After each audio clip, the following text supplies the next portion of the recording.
Olá, sejam bem-vindos ao Podiali para matar sua fome de informação. No episódio de hoje, nós vamos contar para você por que algumas frutas escurecem depois que cortamos. Então aumenta o som e vem comigo.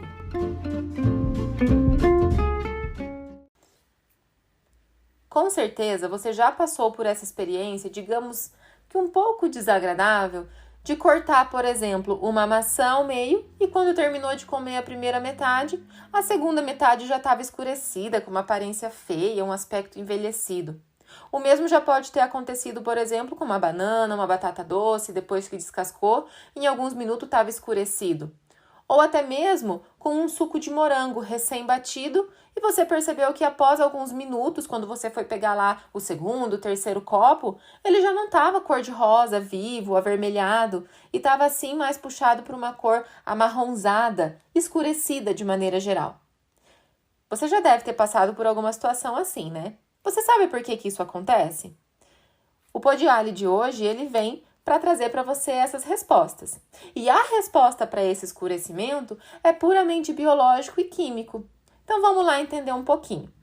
Essa condição de escurecimento, ela é natural, tá, pessoal? Então, embora tenha esse aspecto aí feio, né, desagradável de certa forma, é um escurecimento natural. De maneira nenhuma significa sozinho que esse escurecimento indique que o produto esteja estragado, que deva ser descartado.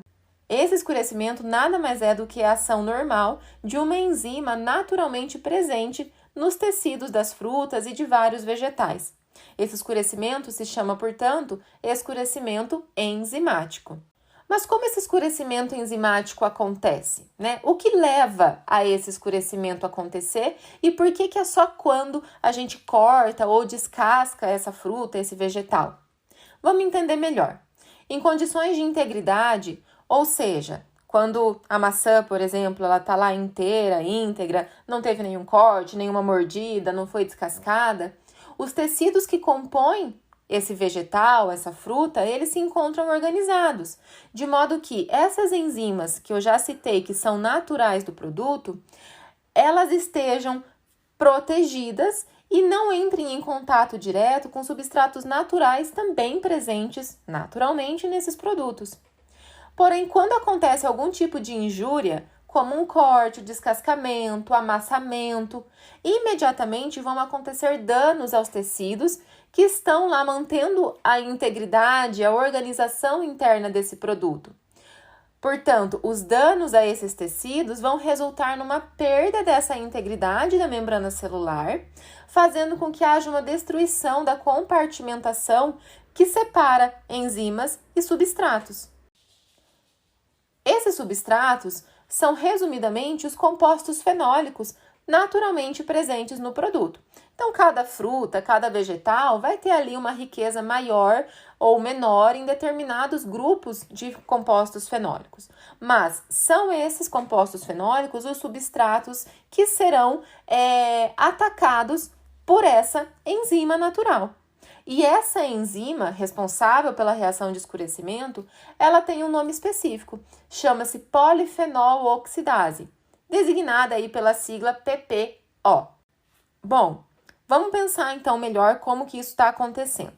Imagine, vamos pensar numa maçã, tá? Numa fruta aí, a maçã é bem clara para a gente ver esse exemplo. Se você ainda não viu de perto esse escurecimento, faz o teste hoje. Corta uma maçã ao meio ou descasca ela e acompanhe para ver em quanto tempo ela vai estar escurecida. O que acontece? Quando a gente faz o corte, o descascamento, a membrana que mantém a estrutura desse produto, ela é rompida. Com isso, a gente vai fazer a exposição do substrato a essa enzima, que por sua vez, ao passar por esse processo de rompimento, né, da membrana rompida, vai ter a sua atividade aumentada, atividade enzimática aumentada. A polifenol oxidase, portanto, em contato com o oxigênio, que agora também está em contato direto com a parte de dentro desse produto, porque a gente descascou, a gente cortou, então a gente expôs ela ao oxigênio atmosférico ali, né, contato direto. Então, voltando, né? A enzima, na presença do oxigênio, irá com muita facilidade oxidar o substrato, aqueles compostos fenólicos que nós estávamos citando.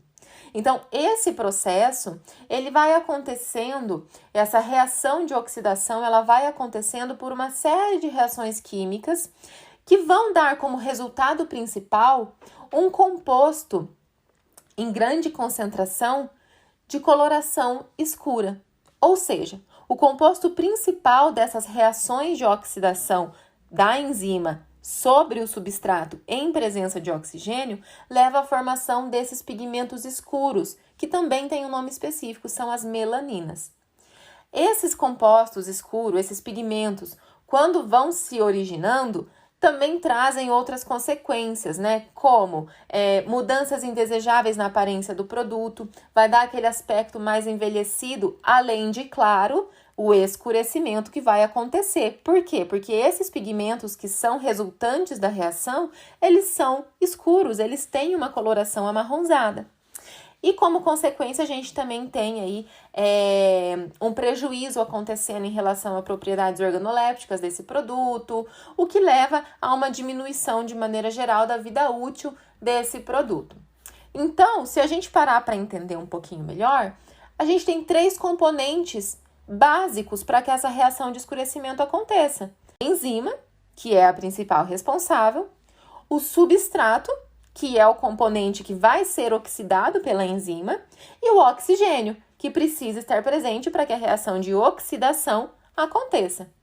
Ou seja, se a gente bloquear ou se houver a ausência de algum desses 3 elementos, a reação ela é cessada ou retardada, ela não vai prosseguir com facilidade.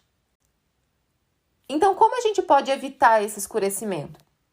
Como a gente acabou de falar, para barrar a formação desses pigmentos escuros, das melaninas, a gente precisa bloquear um desses 3 componentes, a enzima, o substrato ou o oxigênio. Em nível industrial, né, na indústria ou até mesmo na cozinha profissional, alguns processos já muito bem instaurados e conhecidos, eles são executados para impedir ou retardar essa reação de escurecimento, sendo que o principal deles é o tratamento térmico que visa a inativação enzimática. Essa inativação enzimática a gente pode entender aí como deixar a enzima incapaz de atuar sobre o substrato, tá? Vamos resumir dessa forma. Além desse tratamento térmico, algumas mudanças no pH do produto, elas também têm esse mesmo caminho, né? Esse mesmo objetivo de inativar a enzima. Porém, em casa, pessoal, você também consegue prevenir ou retardar essa reação de escurecimento. Porque você deve estar pensando, bom, ela está falando agora de tratamento térmico, controle de pH na indústria, mas eu quero comer a maçã na minha casa e não quero que ela escureça. Então, a gente tem algumas técnicas aí, né, caseiras que podem dar certo também. O próprio tratamento térmico também pode ser feito em casa, mas aí vai depender muito do objetivo que você tem para aquele produto. Se é um produto para consumo imediato, ou se você quer fazer o congelamento de algum produto, que também pode ficar suscetível a esse escurecimento. Esse tratamento térmico, ele tem uma denominação bem conhecida, tá? Que é o branqueamento, que consiste basicamente em colocar esse produto, a fruta ou o vegetal em questão, em contato com água quente, água fervente por alguns minutos. Essa questão dos minutos, né? Quanto tempo deixar, é específico para cada grupo, para cada tipo de produto. Então, não cabe a esse momento trazer informações específicas, porque vai depender muito do tipo de produto. Se é uma maçã, se é um brócolis, se é outro tipo de vegetal, tá? Mas o branqueamento funciona muito, é um tratamento térmico que vai inativar a enzima e vai retardar, vai prevenir essa reação de escurecimento. Além disso, se não for algo tão específico assim, de fazer um armazenamento por um período maior, por exemplo, se você for cortar uma fruta ou um vegetal e não for fazer o consumo imediato, vamos pensar na maçã, né? Vou cortar a maçã, mas quero comer só a metade, mas eu não quero que a outra metade estrague, né? Entre aspas, eu não quero que ela escureça. Como que você pode proteger essa outra metade? Lembra que um dos 3 elementos para retardar ou inibir esse escurecimento é o oxigênio? Sem a presença do oxigênio, a gente não tem a capacidade de oxidação acontecendo com a mesma velocidade. Então, se você cortar ali uma maçã ao meio ou descascar e quiser fazer o consumo depois, uma boa técnica é inibir o contato com esse oxigênio. Envolva ela num plástico filme, por exemplo. Dessa forma, você vai cessar o fornecimento direto e imediato de oxigênio para a superfície desse produto e com isso vai conseguir retardar a reação de escurecimento, ganhando mais tempo com o produto bem apresentável. Vale dizer que essa técnica, de envolver com o plástico filme, ela vai retardar, mas o contato com o oxigênio vai continuar acontecendo num ritmo mais lento, mas vai acontecer. Então, em algum momento, o teu produto ali, ele vai sofrer essa reação de escurecimento. Mas envolver com o plástico filme ajuda bastante a retardar esse processo. Bom, como dissemos lá no começo, a reação de escurecimento enzimático ela não representa sozinha uma condição de alimento estragado ou indevido para o consumo que precisa ser jogado fora. Mas, de maneira geral, a ação dessa enzima ela acarreta, sim, em perdas econômicas consideráveis em termos comerciais dos produtos, além da diminuição da qualidade nutritiva e alteração de sabor nesses produtos. Então, pensando como tecnologia de alimentos, a reação de escurecimento enzimático hoje, ela já é muito bem controlada em níveis industriais, o que faz com que muitos produtos que teriam facilidade de escurecer hoje já consigam ser mantidos com integridade por um maior período de tempo. E a gente tem aí algumas técnicas caseiras para te ajudar a não passar mais por essa situação de escurecimento enzimático.